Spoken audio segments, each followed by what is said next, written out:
धेमाजि जिल्ला खौसेथि बर' सुबुं गौथुम आफादनि मोनसे जाफुंसार हाबाफारि दिनै 6 सेप्तेम्बर 2023 धेमाजि जिल्लानि सिङाव थानाय 4 नं टेक'जुरि निरुपमा हागजेर बर' गेजेर फरायसालियाव धेमाजि दख'रा खौसेथि बर' सुबुं गौथुम आफाद दाफुंनाय जायो।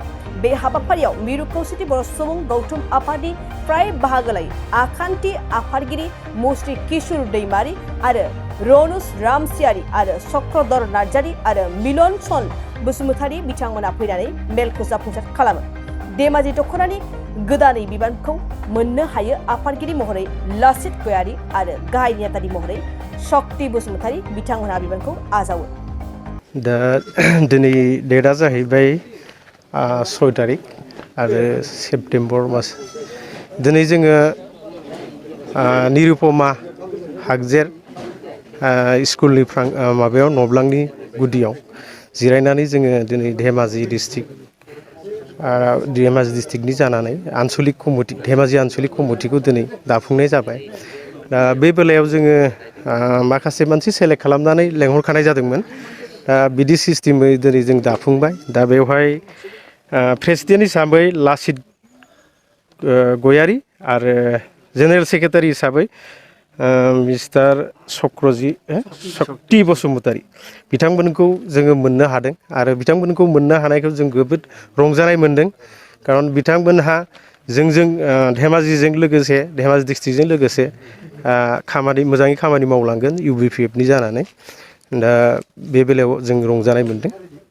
जिल्लानि आफादगिरि जानानै धेमाजि जिल्लानि आफादगिरि जानानै आं बेखौ बहुद गोजोननाय मोनदों। खारन दिनैनि दिनाव गिबि जोंनि आनसलिक कमिटि दाजेननाय जायगाया जाहैबाय जोंना 4 नं टेकजुरि आरो जोङो बे 4 नं टेकजुरियाव दिनै बेखौ दाफुंनो हाबाय। आरो जोंनि लोगोसे प्रेसिडेन्ट हिसाबै जोङो मोनदों लासित गयारि आरो जेनेरेल सेक्रेटारि हिसाबै शक्ति बसुमतारिखौ मोननो हादों।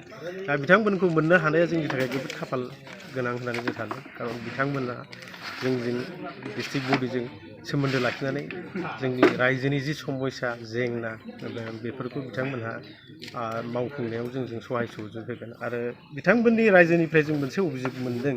खारन बिथांमोनहा दिनै मोनसे समस्ति मोनथावो हिसाबै जोंनाव मोनसे समस्तिनि डिमान्ड खालामदों। जों निस्सय बेखौबो मावफुंनानै होनो जोङो नाजालांगोन बिथांमोनखौ सहाय लाफानानै। नोंथांमोना आरो बबेयाव दख'रा दाफुंनो हाखो?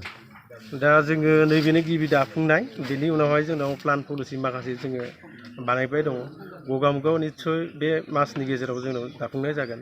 गाबोनहालागै खियानि जों सिमोन सापरियावबो दख'रा आफादखौ दाहैनाय जागोन।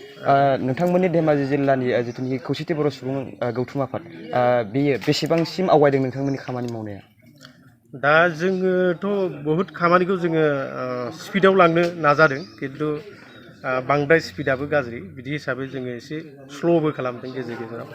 दासिम जोङो जनायसिमहालागै जोङो खामानि मावबाय दङ जे जाहाथे थाबैनो जों जाफुंनो हायो आरो गुथै डिस्ट्रिक्टनि जि प्रब्लेम जोंनि समस्या बेफोरखौ जाहाथे जों कालेक्सन खालामनो हायो आरो बर' रायजोनि जानानै जोङो माखासे खामानि मावलांनो सुबिदा मोनो।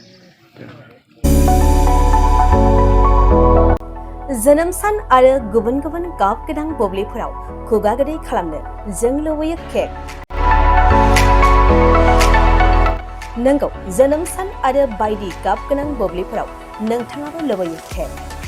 मोनफ्रोमबो बुब्लियाव केकआ बयखौबो मुहिहोयो आरो देहाखौ थाजिम मोनहोयो। बेबायदिनो क'क्राझार सहर डन बस्क' HS स्कुल र'डनि वार्ड नं 4 आव दं नोंथांखौ मुहिहोग्रा आरो थाजिम मोनहोग्रा गोथाव केक। गोथार जोनोम सान फालिनाय बायदि गाब गोनां बुब्लिफोराव खुगा गोदै खालामनो नोंथाङा लांफैनो हागोन क'क्राझारनि बेकारि एन्ड कनफेक्शनारि रेस्टुरेन्टआव गोरबो सोलेर थाजिम मोनहोग्रा मेजेरनाय गोथाव केक।